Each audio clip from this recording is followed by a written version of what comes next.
Bideoko titulon ikusiko zenuten bezala, gaur Donostiako plagei buruz hitz egingo dizuet. Importantenak edo esanguratsunak iruditu zaizkiten 5 plagak zerrendatu ditut. Eta Donostin bizi den anoetar bezala, espero dut bideoa bukatzeakon arazorik ez eukitzea donostiar peto-petoak dian hoiekin. 5. postu hontan bildu ditut, interesaren arabera existitzen edo existitzen ez dian plagak. Hemen sartuko liake adibidez, hondarretako harriak edo kale bazterretan agertzen dian arratoiak. Elementu hauek egon hor daude beti, hondarretan harriak hor daude, eta kale bazterretan tarteka arratoiren bat agertzen da. Gertatzen dena da, interesaren arabera hauek plaga direla edo ez. Eta zenek markatzen du interes hori? Gipuzkoan salduena den egunkari marabilloso horrek.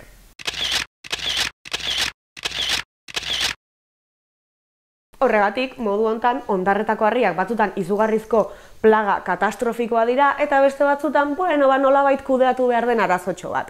Horregatik eskaini diet fenomeno guzti hauei 5. postua.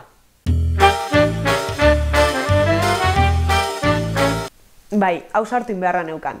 4. postun jarri dut urteko oso momentu konkretu baten zentralizatzen dalako batez ere. Ulertzen dut Donostian jaiodan eta donostiar peto-peto sentitzen dan batentzat, hau top 5ean sartzea pixka sakrilegio izatea. Sentitzen dut. Baina egun bakarrera mugatuko balitz, ondo leoke, ez da ezer pasatzen. Zuen eguna da, San Sebastian eguna da, eta listo. Kontua da, egun horren aurreko asteetan hasten dialaia danborrotxak hiri osoan zehar. Ensaioak pixkanaka hasten dira. Gaur entzuten dituzu danborrotx batzuk iskina baten. Eta bihar beste batzuk. Eta etzi 3 gehiago. Eta hurrengo astean ja hiri osoa dago burrunbaka. Eta urtero dia abesti igualak. Eta izen realistak. Egunean bertan erdimozkortuta jotzen dituzue. Hain beharrezkoak dira, hain beste ensaio. 3. postuan, runnerrak edo runnerrak, nahi ezuen bezala esan, baina azken finen korrika egitea ateratzen den jendea. Plaga honek ere bere momentu gorena urteko oso momentu konkretuan izaten du. Gutxi gora bera, Behobia Donostia lasterketa baino hilabete lehenago hasten da. Dena hartzen dute, kaleateatzea eta jende gehiago ikusten duzu korrika oinez baino. Hala ere, plaga honetako espezimen puroa, benetazkoena ez da hilabete hortara mugatzen. Urte guztin ikusiko duzu korrika. Batez ere, goizpartean edo iluntzean ateratzen dira. Eta urak erakarriak sentitzen dira, ze beti kostako paseon ibiltzen dira korrika. Eta egia esan behar baldin bada, zu ateratzen baldin bazea oinez lasai ibiltzea. Eta zure ingurun dena korrika baldin badia, ez da bat ere komodoa oinez ibiltzeko, eta 2. Kirolik ez baldin badezu egiten, pixkat errudun sentiarazten zaitue.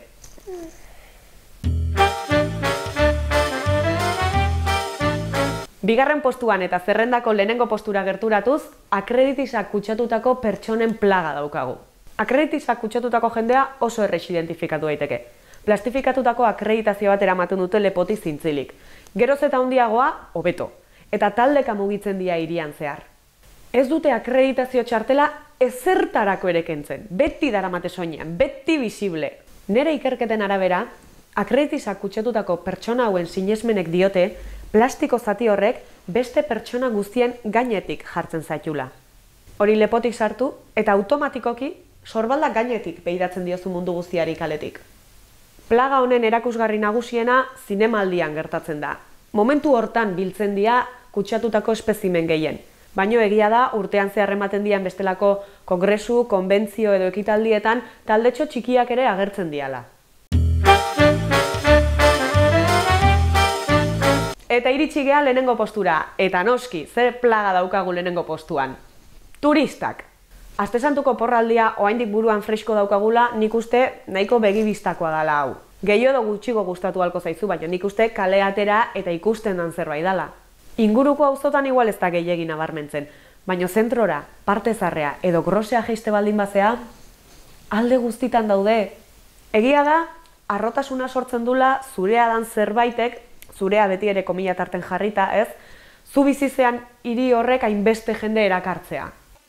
Ze politia dan Donostia. Mundu guztiak ezagutu nahi du marko inkonparable hau.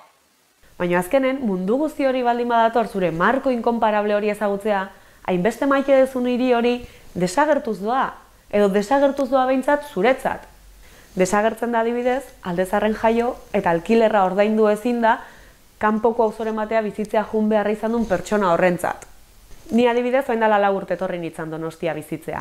Alkilatzeko pisu bila ibili nintzen eta hartu nun bat alkilerren. Orain dela urte bete pisu zaldatu nintzen eta berriz ibili nintzen bilatzen, eta esan beharra daukat nik neuk ikusi detela 4 urtetik honea nola aldatu dian preziok. Orain dela urte bete bila ibili nintzanean aurkitu nituen eskaintza gehienak zian, urtean zehar ikasleak hartzea, udaran libre ukitzeko. Hola, turistei alkilatu alizateko. Ze udaran turista batek astebetegatik ordaintzen dizuna da, urte guztian zehar etxe hortan bizidanak hilabete batengatik ordainduko dizuna. Eta horrek ze ekartzen du? Urte guztia Donostin bizi nahi duen pertsonak askoz ere zailagoa daukala pisua topatzea. Inorra serretu aurretik edo ondorio okerrak atera aurretik, bai argitu nahi dut ez detela esaten turismoa debekatu behar danik edo ez dakiz zer egin behar danik. Ez da hoi, ze seguru turismoak ere gauza honak ekartzen ditula, zalantzai gabe. Esaten detena da, bai iruditzen zaitela beharrezkoa honi buruz hitz egitea, debate bat ematea, ikusteko ze gauza on dauzkan, ze txarrak, zer egin beharko litzatekeen, zer ez. Eta ikusten nahi naiz turismoan gaiak luze hitz egiteko ematen dula, eta ez dakit. Igual animatzen naiz bideotxo bat itea horri buruz hitz egiten aurreago. Ikusiko dugu. Oraingoz, Donostiako plagen top 5 bideoa hementxe utziko dut. Eskerrik asko ikusteagatik eta hurrengo arte. Aio!